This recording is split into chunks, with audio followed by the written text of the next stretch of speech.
Hello, here we are, my friends, with the 1921 diary series, and today we have a whole new diary entry. We finished up in the video of yesterday with the long entry of 15th February 1921, and now, as was his custom, Dmitri is going back in time. And so we have a diary entry from the 1st of February 1921, which made it the 19th of February on the new Western calendar. And this is a long one, so I'm going to do it in two parts. Usually the day-to-day diary entries are pretty short, but apparently he still has a lot to say that he didn't manage to get into the long diary entry. So that's good, I guess. We get more information about some of those things that he didn't say much about. All right, so we're back in Paris. I believe he was leaving for Copenhagen on the 2nd, and this is the 1st. And yes, lots of it, it's short. We'll get through it quickly, but there's really a lot to unpack with this one. So let's dive in. Golevsky came in the morning, and the two of us composed a letter to the Siberian Old Believers. Beligan will probably be going there, and we'll give the letter to him. I wrote it in a general way, which came down to me saying that they should continue on supporting their good religious spirit. After that, I occupied myself with writing in my diary and then went to Maria's for lunch. Gulia wasn't there, so we were à deux. Afterwards, I went shopping with her and then to the tailor's, and it was extremely gratifying to pay my 3,000 franc bill. I stopped by May's. She asked me to send for my Hawaiian guitar, and I played it for her. Around 5 o'clock, I dropped by the Ritz to say goodbye to Coco and the Vichfeld. So there we go. Very short. It only took me, it took me less than 3 minutes to read it and to introduce it. But wow, yeah, some interesting stuff going on here. You all remember Golevsky, who's one of the members of Dmitri's little information bureau. He was a general, and it was his habit to come to Dmitri in the morning and sort of talk about anything that was new and report on the information he was gathering, his ongoing work with that. So this is a little different, what they're doing today, and it really surprised me. I hadn't remembered this, that so Dmitri and Golevsky together, although it sounds like it was mostly Dmitri, were writing a letter to be given somehow to the remaining old believers in Siberia. Apparently it was thought that they were more or less untouched at that point by the Bolsheviks. Hold on just 1 second. I have to take something away from my dog, Duke. That's not good for you. Come here. Come here. Here, you hit the bill? Look. The bill. Yeah. Look at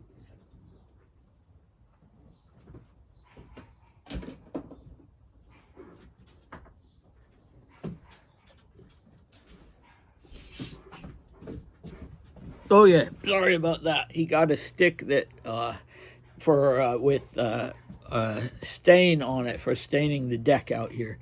So he wanted to chew on that for God knows what reason. All right, so where were we? Yes, the Siberian Old Believers. Apparently, the information gathered by the Information Bureau said that there were still Siberian Old Believers who were untouched by the Bolsheviks. And Dmitri had all along, beginning in 1919, thought that the key to prevailing against the Red Army and the Bolsheviks was to unite Orthodox believers and to make their quest a kind of crusade. And nobody had taken him up on that. And I don't think it would have worked, and I have other objections to it, but I've already talked about that.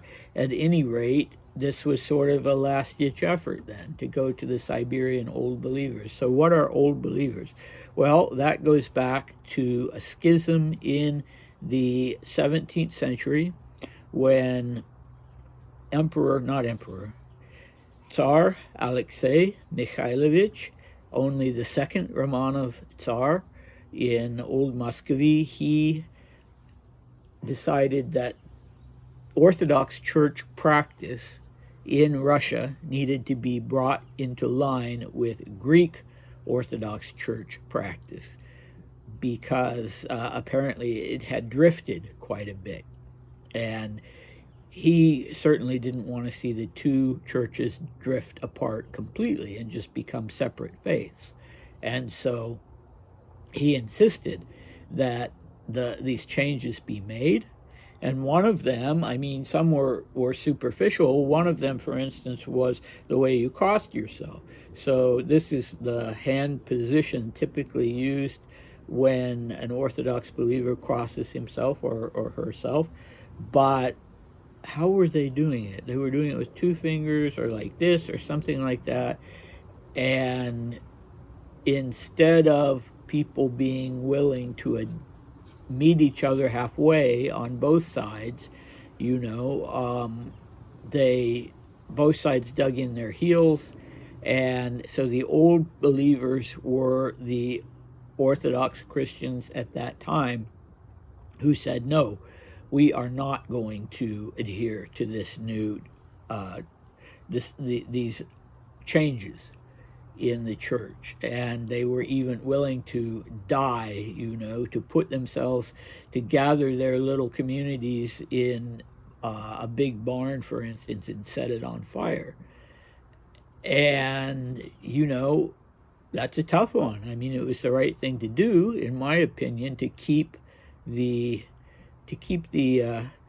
church together and not let it drift apart. But on the other hand, it's not worth people dying for, obviously. So the Old Believers, they sort of ended up forming the backbone of the merchant class in Russia. And they were tolerated. I'm not sure even at the end if it was legal. The Russian Orthodox Church was and is a state church that didn't like any competition or any schismatics.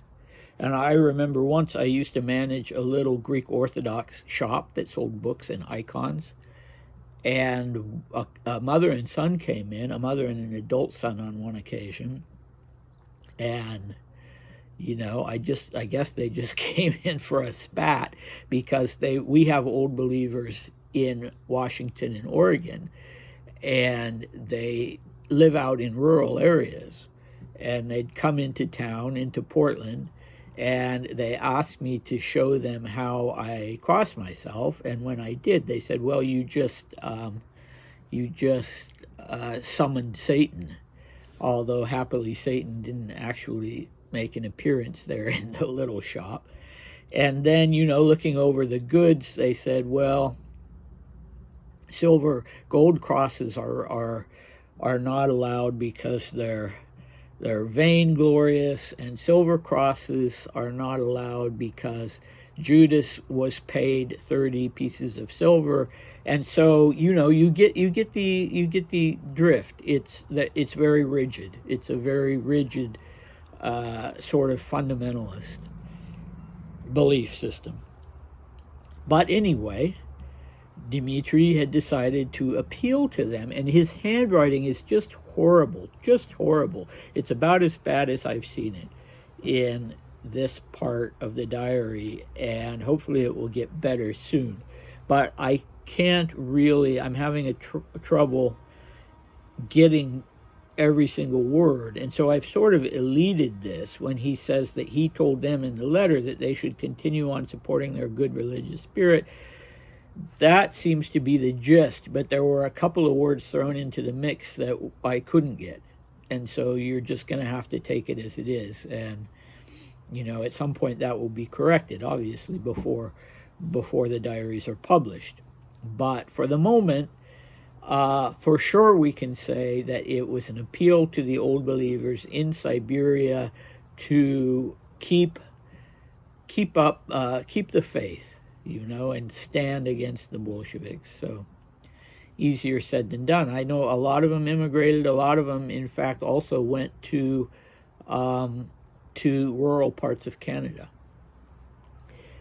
But anyway, okay, he's got a little money now that that was arranged for him, so he's able to pay this 3,000 franc bill that was in arrears at the tailor, and clearly that was not a fun thing for him to have that hanging over his head. We don't know how aggressive the tailors were being about collecting that, but anyway, definitely a load off his mind that he was able to pay that. So you remember from past diary entries, when Dmitri uses the verb in Russian for not for going to, but for stopping by, that typically means that the person that he's stopping by to see has not been told in advance that he's coming.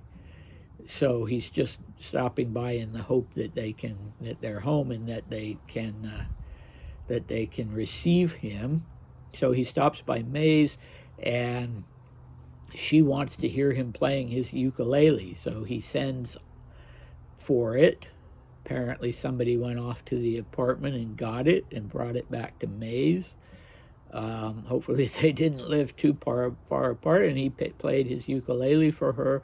I'm assuming that that's what a Hawaiian guitar is, and he just loved to play it. Ever since he got it, he seems to, either he's more inclined to play for people on his ukulele, or people are more receptive to hearing him play his ukulele rather than just his standard guitar or his Russian guitar. All right, then again he's dropping by. This time he drops by the Ritz because he will be leaving the next day, and he wants to say goodbye to Coco in the Vichfelds. Very natural. This may be the first time that he refers to Coco just as Coco and not as Coco Chanel. And so they haven't been seeing much of each other. They've been going out to lunch and that sort of thing leading up to this. But things are moving a little slowly. So, and now he's going off to Copenhagen, and he'll be gone for quite a while. And, so the whole thing is kind of in suspended animation as we resume this. But don't worry. Okay, so who is this Beligan who's going to risk going to Siberia? What an interesting figure he was. He was 4 or 5 years younger than Dmitri. So just a man in his, of about 25, 24.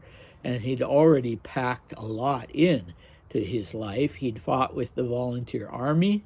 Then he had been part of an attachment that were protecting the Romanovs who were in the Crimea, the little group that managed to get out on the Marlborough, the British battleship Marlborough.